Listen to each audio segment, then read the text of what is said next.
Phil Mendoza again, welcome back to the show. Gonna get right after it and start with another street challenge. This time, a little high pressure shooting, a little bit more money on the line. Check it out. We're gonna do two different scenarios here. All right, we're gonna start with Ted.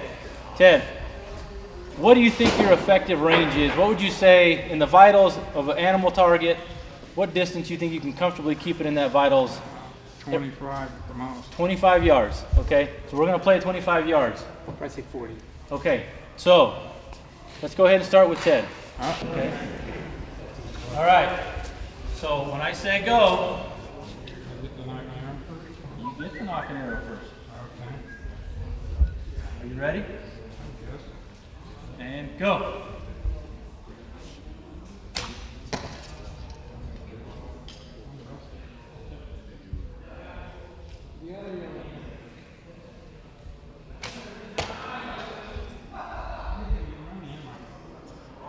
Hurry.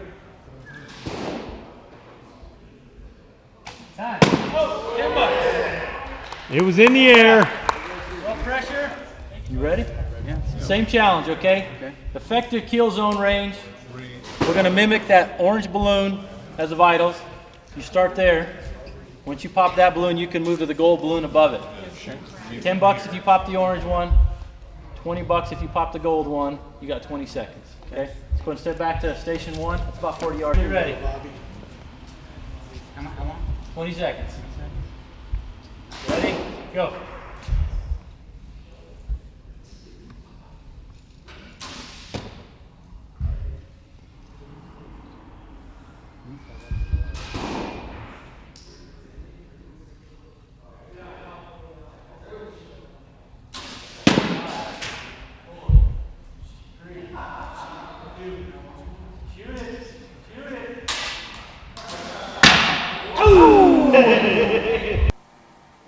Thanks, Bobby, for checking out the show and also participating with the street challenge. Now, I want to take a short minute to encourage you to go out and have your voice heard.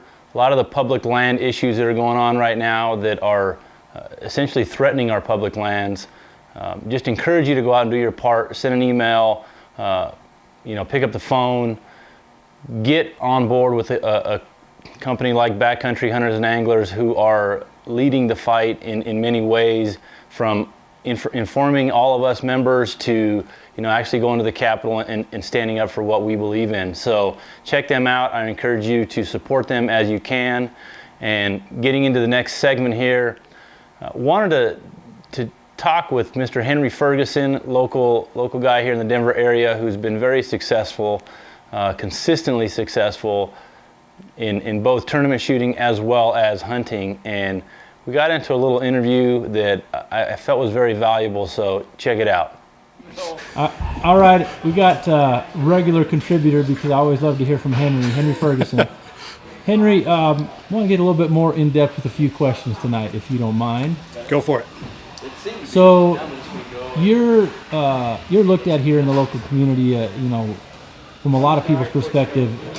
You have a respected point of view, okay? I appreciate that. Yeah, well, Thanks. so yeah, I mean, you've been around for a while. You've definitely been successful in the field, and a guy that's from the tournament scene to the hunting scene. You've had a lot of success. So I want to ask you, in times like this, right, off season, what are some of the things that you do? Because there's times for many of us that we don't want to pick up our bow. There's 100 different excuses. What? Hey, man. Oh, come on. So give us the secret, Henry. All right. What's your go-to when it comes down to this off-season preparation? That is probably my favorite question, because the off season is where it determines whether you're successful or not during the actual season. And that's because it takes a lot of work. Bow hunting isn't easy, and the guys who are consistently successful are working their butts off at it year-round.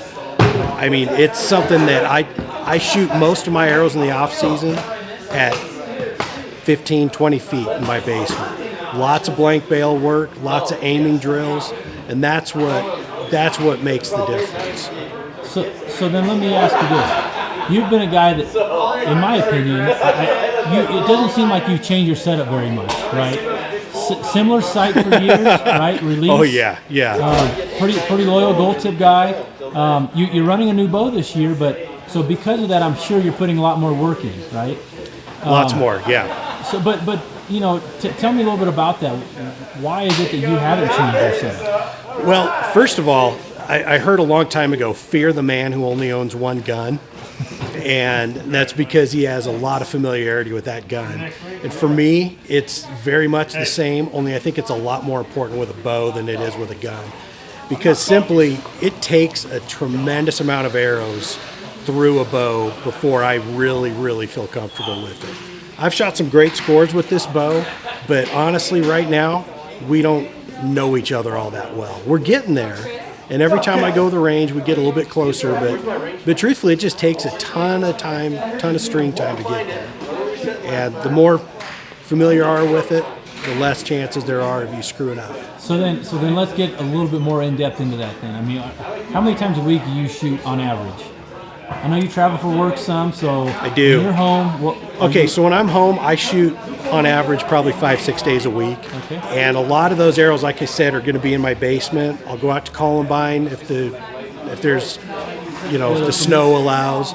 Or head to Golden maybe once a week, once every couple of weeks. But most of my arrows that I shoot are in my basement. So when you do, are you shooting for an hour? Are you shooting for 2 or 3 hours? Oh, heck no. No. I'll go down there and literally if I can shoot 15, 20 arrows, that's great. Because what I'm focusing on in my basement is just shooting 15 perfect shots, perfectly executed shots. I don't care if they're hitting in the middle, because for the most part, I'm usually not even aiming. And if I am, it's just kind of goofing around or it's doing aiming drills. Well, no, I appreciate it, man. Like I said, there's a lot to that because, like you said, from not changing your equipment too much because you're familiar with it to just refreshing your shot sequence daily and on a few arrows at a time.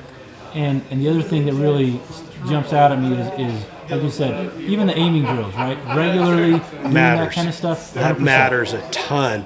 It's funny because this year I noticed my shot kind of deteriorating a little bit. And I've just gone back to the basics. I've gone back to truly blank bail, eyes closed, feeling the shot execution, and doing aiming drills. And I'll tell you, the difference that it's made in my shot process is just enormous. Wow. But you mentioned one more thing real quick here, Phil. Sorry to be camera hog here, but you mentioned I do travel for work, and I do quite a bit, but I've always got a release trainer that I take with me. So I'll have 1 or 2 releases and this release trainer that I can sit there and just execute shots when I'm in the hotel at night.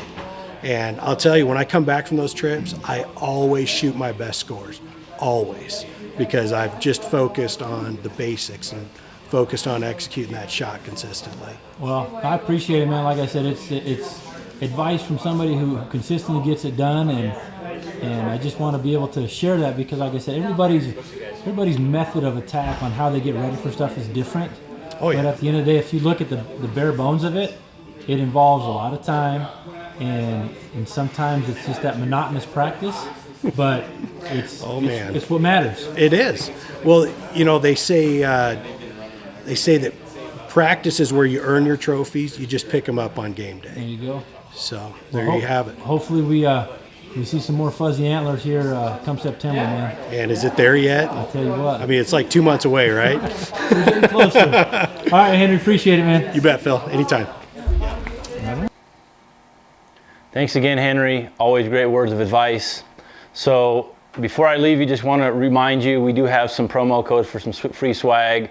Mavenbuilt.com, hamskyarchery.com, Mavenbuilt, type in the code Alpha Gift, and at Hamsky, type in the code Alpha. Also, gohunt.com, great resource for scouting and outlooks for the upcoming draw applications that we're going to be putting in pretty soon for many western states.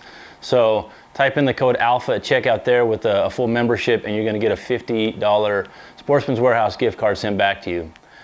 Lastly, just want to remind you, Alpha Bowhunting Challenge, 4 events, $10,000 in cash prizes, that in cash giveaway. The prizes are going to be announced here moving forward.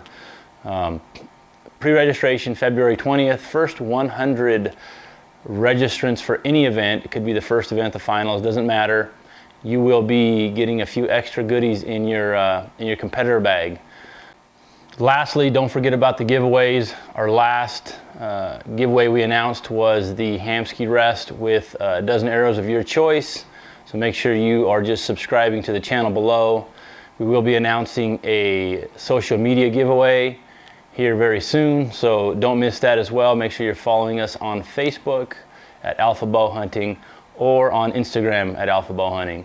So hope you've been enjoying the shows. We're gonna mix it up a little bit. The next episode I bring out is gonna be more of a tips for long range shooting. So check that out. We're gonna get back into the shows after that.